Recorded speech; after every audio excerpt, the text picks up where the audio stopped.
Hi guys, good evening. I am Mark Lawrence A. Solis and I'm here to share the gospel or the good news. Kunin natin ang Bible natin turn ang book into Leviticus 24:16. Sabi dito, whoever blasphemes the name of the Lord shall surely be put to death. All the congregation shall stone him, the sojourner as well as the native, when he blasphemes the name shall be put to death. So yung sinabi dito, no, huwag nating gagamitin ang salita ni Lord.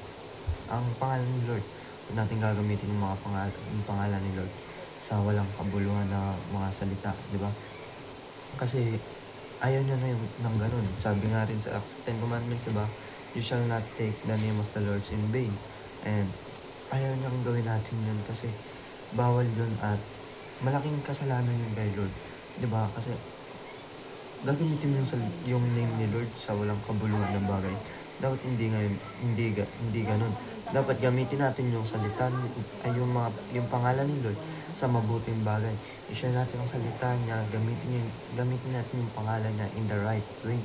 Hindi in the bad way na, uy, Diyos ko po, oh my God, no. Gamitin natin yun para mag-share ng salita ni Lord.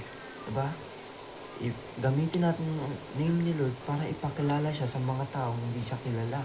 Gamitin natin yung pangalan ni Lord para i-express kung ano yung mga ginawa ni Lord para sa atin. Tinake up niya yung cross para sa atin at kinuha niya lahat ng sins natin at tinake up sa cross at tinubos na tayo gamit yung dugo niya. Sinakripisyo ng sarili niyang buhay para sa krus ng Kalbaryo. At wala tayo dito ngayon sa mundong ito kung wala si Lord. Kung wala, nagsakripisyo ang Lord ng buhay niya doon sa krus ng Kalbaryo. So, gamitin natin yung pangalan niya from that thing, di ba? Kasi yung pangalan niya, may kasabihan yung pangalan niya, Jesus. Oh, ano bang ginawa ni Jesus? Jesus of Nazareth. Siya yung birthday niya, Pasko, di ba?